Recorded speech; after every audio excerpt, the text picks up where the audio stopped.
guys, it's Julian, and today I am going to be showing you the much requested how to make music like Bicep and Hammer.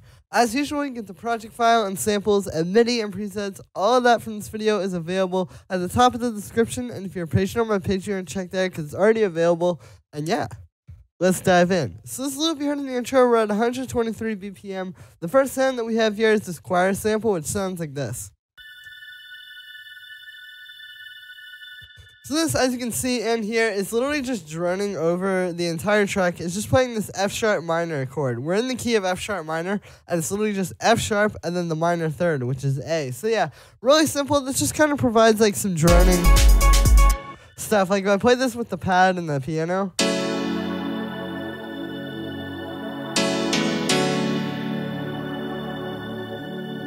You can hear what it's doing there. Like just having a chord like this over top of everything can add a lot to it harmonically. And also sonically, if you listen to this, it's a very bright and like kind of sort of sharp sound. And you can hear that adds a lot to this mix. If I turn it off, you know, it doesn't quite have that same fullness in the high end there. So yeah, just having something like this can add a lot to your mix. And also when you're layering like this, because you can see we have literally like 4 sort of melodic elements here, which is more than I would usually do. You just have to make sure, you know, like you use a sound like this where it's going to fit well with other stuff. Like the pad is very warm and this is very bright. So when you put them together, you can hear each individually very easily. For the sound on this one, speaking of that, it's made using this choir sample, so I'll play the original sample. Yeah, it's just this thing, sort of like the standard type of like old school choir sample you hear in a lot of house and techno from like the 80s and 90s, sort of like a Korg M1 type of vibe. And yeah, I've just got that in here. You can see I've got the loop on, and then I've got this fade up. The one thing with the fade here with the Ableton Simpler is if you're going to use it, you can see if we have the start and length at the standard setting, it doesn't work. The fade is all the way up and nothing's coming through. But if we turn this length down and turn the start up, then the fade comes through. And this is important because the fade allows you to make sort of like a perfect loop. If I make this shorter, you can hear like,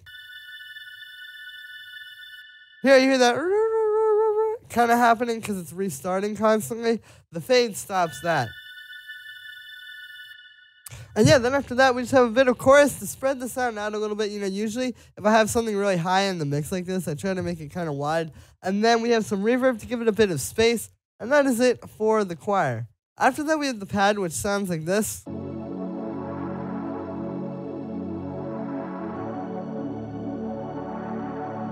So here's the MIDI. This is actually more simple than it looks. Basically what's happening is it's doing an F sharp minor chord. And then it's moving down to a D major chord. And then what's happening here is we've got major and minor sevenths, because you can see we have, so we have the minor, the F sharp minor, and then we have a minor seventh on top of that with E. And then for the D major, we have a major seventh on top of that. So these are actually, so we have a minor 7 chord and a major 7 chord. So, you know, pretty standard sort of old school influence chords, you know, again, very 80s and 90s house and techno. And then what I've done is with both of these, I've doubled up the root note and the fifth. So literally it's just these 2 notes, the first note and the middle note. I've got those down an octave. So this just kind of like rounds out the chord, you know, makes it more full sounding. And then on the second one, I added an F sharp up top. So just adding in extra voices to kind of make it move a little different. Because if we just go down to the D major, you can hear it's just kind of like, or it's very straight. But this way, if you have this extra note on top, you have one thing going down and one thing going up. And I feel like it kind of opens it up a bit more. So yeah, again, simple major and minor 7th chords, and then just adding some extra voices to reinforce it. But the sound on this one is made using 2 layers. The first is this analog, which sounds like this. So you can hear this is really like the body of the sound. What this is it's 2 saw waves going into a low pass. The low pass has a bit of an LFO on it to give it some movement. We get the amp envelope set like that, and then we just have a bit of vibrato and a bit of unison to kind of make the sound a bit bigger. And then for the second layer, we have the string sample, which sounds like this. This is kind of like that choir sample again, just sort of like an old school sort of string like this. You can see I've got the loop on there, and then I have the fade and the start and length set. And then I have those in an instrument rack. It's a really good way to layer inside of Ableton because I like putting these, like when I have layers like this, I like putting them through the same effects, and you can really easily do that if they're just on the same track like this. So yeah, the first effect we have here is a bit of chorus, just spread the sound out a little bit bigger, and I feel like it makes the pads sound really full, just by virtue of it being a bit wider. After that, we have a bit of reverb to give it some space, and also this helps with like that movement on the analog. Like you have those little like wow kind of things happening, and then when you put that into reverb, it just makes it like kind of shoot off of that, and it makes a really cool sound. Then after that, we have a bit of drum bus. So this is just adding a bit of texture and making it a bit fatter. Here's without it. And then with it, you can hear it really gives it that full professional loudness. And then the last thing we have on here is just a high pass filter. And that is it for the pad. After that, we have this house piano, which sounds like this.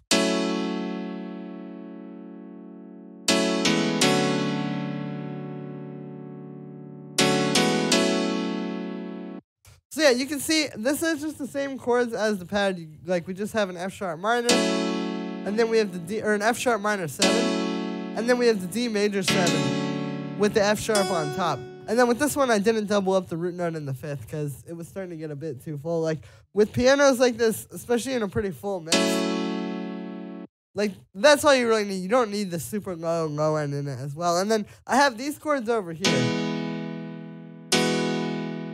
So those are both just in E major, and then this one is E major with the F sharp on top, so it's got like a 9th on there. But yeah, this is actually just following the bass line, because you can see the bass does this. It goes burr, burr, burr, burr. So I'm just following that with the piano. You know, it kind of gives it something like, you have that held out note, and then you get the stabbing notes there. I feel like it's kind of nice. And yeah, so that's what we're doing there. But the sound on this one, it's made using this M1 piano sample. So yeah, this is a piano used a lot in this style of music. This is the classic 90s house piano sound.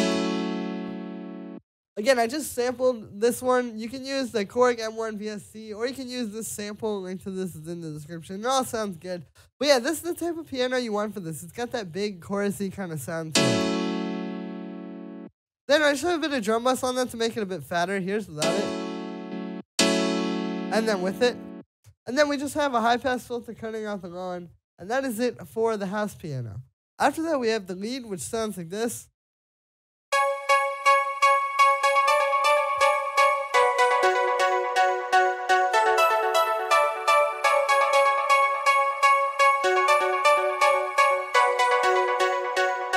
So what this is it's basically just playing around the F sharp minor scale. If you look at this, you can see we have F sharp, we have the minor 3rd, we have this B there, which is the next note up from the minor 3rd, we have the 5th, we have this note, which is just one note up from the 5th and gives you that kind of. We have a minor 7th up here with E. It's all just notes again from the F sharp minor scale. Not really that complicated. It's just kind of like playing them nicely with the chords.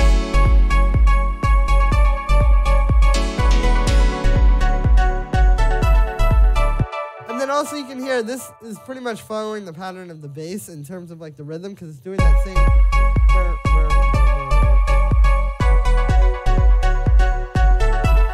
So it's kind of, it feels very cohesive without having like it just playing the same exact notes. So yeah, for the sound on this one, it's made using 2 layers. We have this analog layer. You see we just have a saw wave and another saw wave, which is 7 semitones up, going into a low pass filter with an envelope, and then the amp envelope is also very plucky, and then we just have a bit of unison. And then for the second layer, it's actually the same choir sample that I used for that droning chord up top. And you can hear it just has this cool kind of like old school sound to it when you do this. What I've done here is you can see I made it more of a stab because I shortened the envelope. And again, this goes back to what I was saying. Listen to these sounds. Neither of these like are fighting for the same space. This is very much one thing, and this is very much one thing. And when you put them together, you get the best of both. So then I just have a bit of echo on that as well as a bit of reverb to give it some space. And then we have a saturator. Here's without this. And then with it, you can hear this is important for really giving it that fullness and making it really stand out like that. And then the last thing on there is just a high pass filter, cutting out the low end and also cutting a little bit there because you can see there were like some kind of loud low mid-range frequencies. And yeah, that is it for the lead. After that, we have the kick, which sounds like this. Some pretty simple stuff here, just like a punchy sort of kick. You can hear, yeah, really simple, just like the strong 808 style kick. I've got it pitched up 1, so it's in tune with the track, because the original kick was at F, and then I have it in F sharp. And then we have a bit of a saturator on there as well, just to make it a bit fatter. And yeah, the saturation is important with the style to really make it stand out. Like, I was finding this when I was putting it against reference tracks, and you may actually even notice it's a little crunchy right now when you just play it on its own, but then when you play it with the bass and with everything, there's also some mastering stuff on here which has some saturation. When you play those with everything, it works, and that's how you want to think of it too, because keep in mind, like, you know, we're listening to this kick on its own. But if this is a track on Beatport or Spotify or that a DJ is playing, nobody's going to just listen to the kick on its own. They're hearing everything. So it's like sometimes even the saturation might be a little bit too much when you're doing it this way. And sometimes you can do that soft clip and get it to sound a little better. But it actually does work in the mix because you're not really hearing that like that little crunchy thing. It doesn't, like, it goes away. And you just get a really fat kick like this. So yeah, sometimes that's how you have to think about it. Then we have the bass, which sounds like this.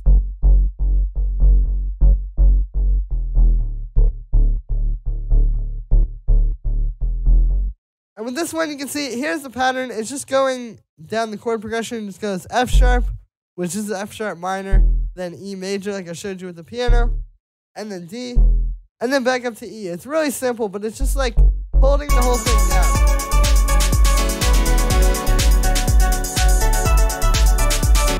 And really guiding the track. You can hear if I turn this bass off.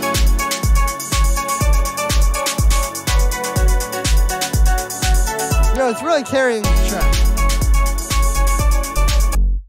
So for the sound on this one, this is also made using 2 layers. As you can see, lots of double layers in this track. But yeah, you can see with this one we have an analog layer, which is just a saw wave and a square wave going into a low pass with an envelope. Got the amp envelope set like that.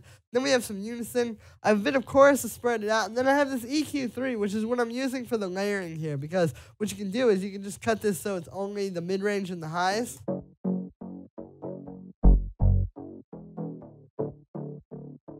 And then we have the sub layer. And so for the sub, it's even more simple. You can see it's just 3 sine waves in the operator doing some FM. And then I have that going through an EQ3, doing the same thing as the last one.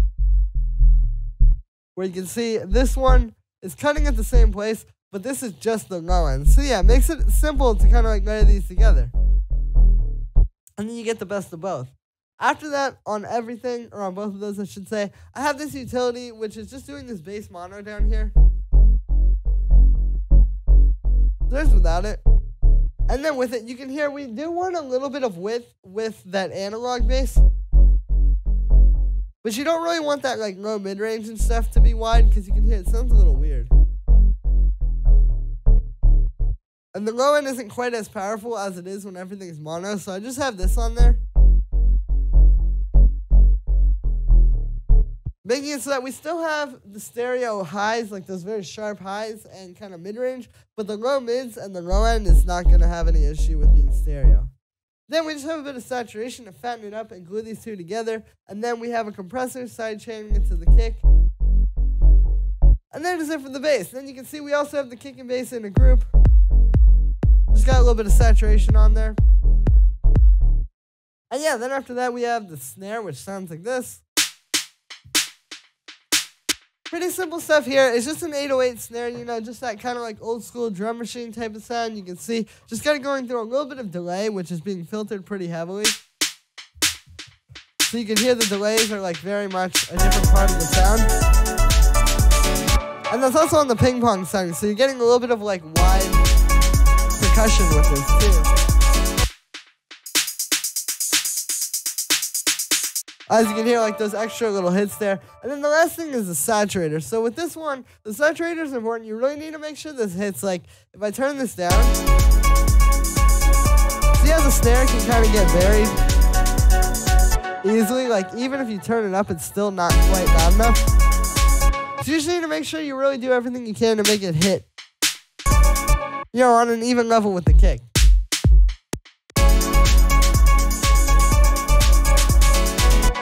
And yeah, then after that, the last thing we have here are the hi-hats. So you can see we have this one, sort of like an 808 type of hi-hat. Again, more old school drum machine sounds. Then we have this tambourine, kind of under that, just doing straight 16th notes. And then we have this open hi-hat, or like a ride, you could even call it.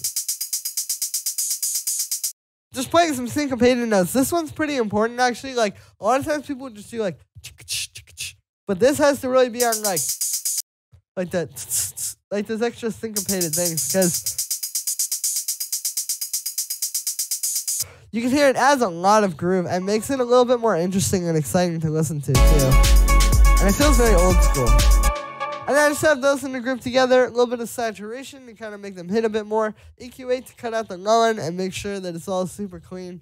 And that is it for the hi-hats. It's really not that complicated. It's just getting those layers of detail with both of these. And then the cool syncopated notes with the open hi-hat / ride. And yeah, so that's me for this one, guys. I hope you enjoyed. As always, make sure to like this video as well as subscribe, and let me know what you think of this video in the comments. Like I said in the beginning, you can get the full project file and samples and MIDI and presets. All of this stuff from this video is available in the description. And also, I just dropped a new techno EP, so I'm going to leave the link to that in the description. If you like my videos, chances are you will really like this EP. If you want to support me, definitely check this out. And yeah, so thank you so much, everybody. I hope you enjoyed and have a nice day. I will see you tomorrow with another video.